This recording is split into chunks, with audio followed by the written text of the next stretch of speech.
Bonjour à tous. Nous revoilà. Aujourd'hui, une vidéo sur le fauchage à la faux. Alors on a déjà fait plusieurs fois des vidéos fauchage à la faux. Et aujourd'hui, le sujet, c'était plus de parler du fauchage d'automne. Fauchage d'automne et de comment envisager tout notre espace par tranche pour le fauchage. Comment gérer, si on a un grand espace, comment gérer le fauchage sur un grand espace.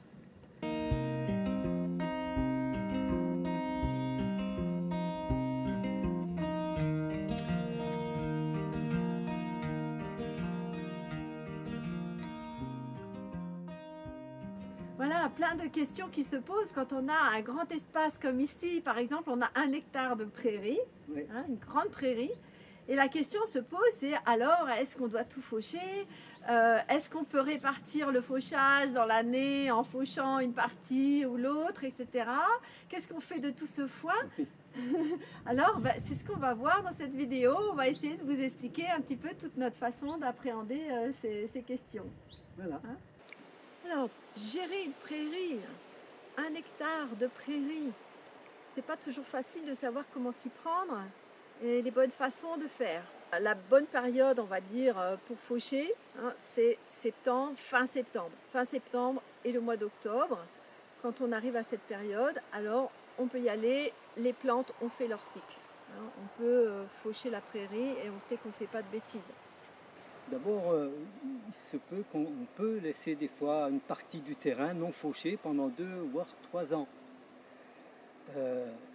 Et en tous les cas, toujours laisser des espaces non fauchés pendant l'hiver pour héberger la faune, la petite faune qui a besoin de refuge pendant l'hiver, dans les tiges, dans le sol, d'être protégée. Donc ça, c'est vraiment très important de ne pas arriver à l'automne en ayant un terrain qui aurait été totalement fauché. C'est vraiment déjà une idée essentielle à retenir. Alors, quand on a une fosse, ce qui est bien, c'est qu'on est obligé d'avancer doucement. On ne peut pas aller à toute vitesse et du coup, on va économiser un petit peu nos forces et on va essayer de s'organiser pour que ce soit le moins fatigant pour nous et le meilleur en fait pour les petites bestioles et pour les plantes. Alors cette herbe-là de fin septembre, en fait, ce sont des plantes qui sont arrivées à maturité, donc qui peuvent grainer. Donc c'est important pour pérenniser aussi la diversité, qu'il y ait une partie au moins du terrain qui puisse arriver à maturité pour que les graines continuent à se disperser. Alors c'est pas la seule façon de faire, on peut faucher 2 fois dans l'année par exemple. On peut faucher au printemps, d'avril à juin. En plus, si on a des animaux à nourrir, si la météo nous permet de faucher en mai, on aura du très bon foin, très riche, et en même temps, ça laissera le temps d'une repousse qui va qui va finir avec des fleurs utiles donc pour les abeilles. On a fauché au printemps, l'herbe repousse, donc quand on est agriculteur et qu'on fait les foins, la première coupe on appelle ça les foins, la deuxième coupe les regains. Voilà. Donc cette deuxième pousse qui va arriver donc, dans l'été, on va avoir des fleurs dans l'été, au mois d'août, septembre, eh bien ce sera fleuri de nouveau pour les butineurs. Ce sera donc intéressant. Mais ça, c'est pareil, on n'en fait qu'une partie comme ça.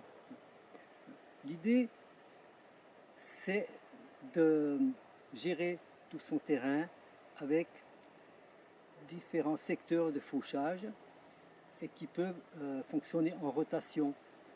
Par exemple, l'espace que cette année nous on laissera non fauché tout l'hiver, qu'on refauchera fin mars par exemple seulement, eh bien l'année prochaine on le fauchera peut-être fin septembre et donc on fait une petite rotation comme ça, pour ne pas laisser les mêmes espaces fauchés à la même époque. Donc, ça c'est important, c'est un vrai plan de gestion à faire avec son terrain en fonction de sa surface, de ses besoins, parce qu'il y a aussi les espaces que nous on occupe pour mettre notre table, pour se promener, pour avoir des espaces où on aime venir. Donc, ça sont des espaces où on fauchera plusieurs fois évidemment. Bon. On arrive à la fin du mois de septembre, on arrive dans la bonne période où on va pouvoir se mettre à faucher cette prairie.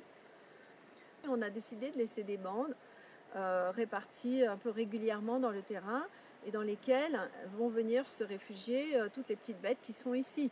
On a déjà rencontré la grenouille agile, le crapaud commun et tout un tas de papillons et de petites sauterelles et de petites bestioles qu'on ne connaît pas, et des épères. Enfin, il y a toute une population qu'on ne connaît pas forcément qui vit dans cette prairie.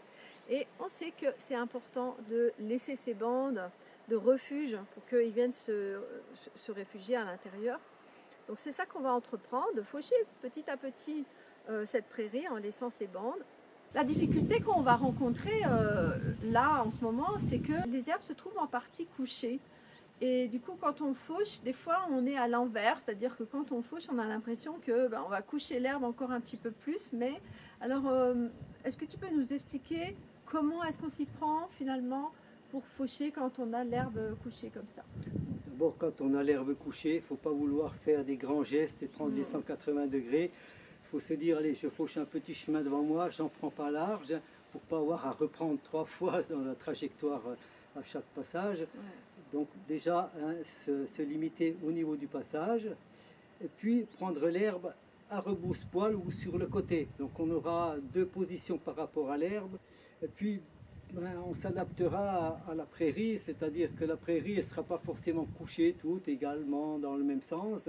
Donc des fois, il faudra faire un petit bout d'andin d'une manière, puis après c'est couché de l'autre sens, donc on tournera et puis on s'adaptera.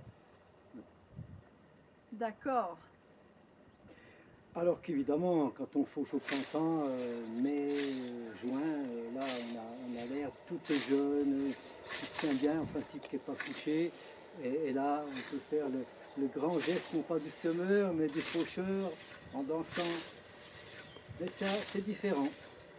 Si au printemps, on a un grand espace d'herbe à faucher, on peut structurer ça en faisant d'un sens le retour, hein, qui fait qu'avec l'aller-retour, on a un andin qui est entre les deux. Mais quand on est dans les cas difficiles de l'herbe de fin septembre et octobre, eh bien, il vaut mieux déjà démarrer, voilà, disons, du côté où c'est déjà fauché, où l'herbe peut aller sur un espace non fauché et puis venir et reprendre. Ouais, c'est ça. C'est-à-dire que tu reviens au début du côté où tu as commencé. Voilà, c'est ça. Tu fauches tes petites longueurs là, voilà, en mettant l'herbe sur le côté. C'est ça. Et après, à pied, tu reviens et tu prends la deuxième ligne. C'est ça. C'est ça, hein. Donc c'est différent. Moi, j'avais pas compris ça au début, hein, donc j'essayais de faire mes allers-retours, mais j'arrivais pas en fait. Hein. L'herbe, c'était trop couché. Difficile à repousser. Bon, d'accord, c'est bien. Vous pourrez aussi faire le tour. Ah oui, délimiter des carrés puis tourner. Délimiter des carrés et tourner, donc, dans le même sens, comme ça, on couche toujours l'herbe là où elle est déjà fauchée. Voilà, d'accord. Bon, c'est plus facile à faire qu'à dire, hein. Oui, oui. Et moi, ce que j'aime bien, c'est regarder encore, parce que là, on est vraiment à la fin de saison, hein, fin septembre, début octobre, et bien, il reste quand même encore un peu des fleurs. Il reste encore quelques centaurées, il reste encore quelques mauves, quelques carottes sauvages. Et puis en regardant comme ça de près dans la prairie, on peut trouver des petits trésors. Et puis on va avoir beaucoup de foin. Et tout ce foin, on est content de l'avoir parce qu'on va pouvoir l'utiliser pour pailler les arbres. On va planter à l'automne beaucoup de fruitiers et du coup, on commence à préparer les espaces en paillant assez épais dans tous les endroits où on va installer les arbres pour que dessous, l'herbe meure et puis on va avoir directement la terre et ça sera plus facile pour venir planter nos arbres. On peut aussi mettre le foin où on va faire le potager, où on fait le potager. Après, on n'aura qu'à l'année prochaine qu'à planter dedans, hein. Même pas la peine d'enlever le foin. Le terrain sera bien meuble dessous, on pourra directement planter, semer les choses dedans. Au niveau nutritif pour les animaux, fauchée en octobre, elle n'a pas plus du tout de valeur, quoi. Aussi en litière. Alors, si on l'utilise en litière, par exemple pour des animaux ou dans les poulaillers, faudra aussi en octobre qu'on ait quand même quelques belles journées pour pouvoir le rentrer à peu près sec. Sinon il va pourrir, si on l'entasse dans un coin de grange et qu'on le récolte tout mouillé, ça va pas être terrible en litière. Il faudra quand même qu'on ait la chance de pouvoir le rentrer à peu près sec. Là.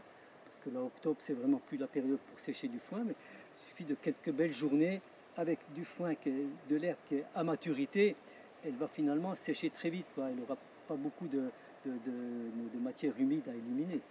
Pour faucher une herbe d'automne comme celle-ci, on vous conseille d'utiliser une lame polyvalente, c'est ce qui ira le mieux, une lame de 50 à 60 cm, pas une trop longue lame, hein. Et surtout d'affûter souvent. N'hésitons pas à affûter souvent, parce qu'on y gagne toutes les 2-3 minutes, hein. Faut pas hésiter. Et puis en ce qui concerne le matériel, on a vraiment envie de vous communiquer deux bonnes adresses, hein, qui pour nous sont vraiment très sympathiques. C'est le comptoir de la Faux et la Frontière. On vous met les liens là en dessous en description. Ce sont deux endroits, deux magasins spécialisés avec du bon matériel, des vendeurs qui ont une bonne écoute et qui sont de bons conseils. Et les stages de 2024 sont maintenant terminés. Donc maintenant, on vous donne rendez-vous en 2025 pour les stages du printemps qui sont déjà programmés d'avril à juin. Avec plaisir évidemment, toujours plaisir de faire découvrir le fauchage à la faux. Et voilà, la vidéo arrive à sa fin. On espère que tout ça vous a intéressé, que vous avez appris plein de choses et que maintenant vous avez envie d'expérimenter à votre tour le fauchage à la faux dans votre terrain. Voilà, et toujours on s'améliore dans la compréhension des espaces, de l'herbe, de la nature des plantes. Il y a toujours beaucoup à apprendre, même au niveau de la façon de faucher. Donc on espère avoir contribué. Qu'on avance ensemble, hein, parce Ouais. qu'on apprend ensemble, on avance ensemble dans notre connaissance pour essayer d'aller un tout petit peu plus loin à chaque fois et de faire les choses avec un petit peu plus de discernement. Allez, on vous dit au revoir, on vous dit bonne continuation à tous et puis à bientôt pour la suite. À bientôt pour de nouvelles aventures. À bientôt. Qu'est-ce que tu as trouvé Un crapaud. en fauchant? En fauchant, oui. Tu trouves des crapauds comme ça quand tu fauches? Non, un crapaud, non, c'est un crapaud comme ça, c'est la première fois que je trouve un crapaud. Ouais. Salut toi.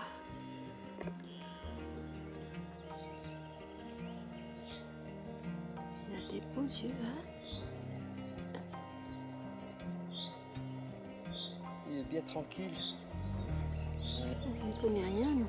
Ouais. On va chercher du coup dans les livres, hein, pour voir qu'est-ce que c'est. Ouais. C'est joli crapaud.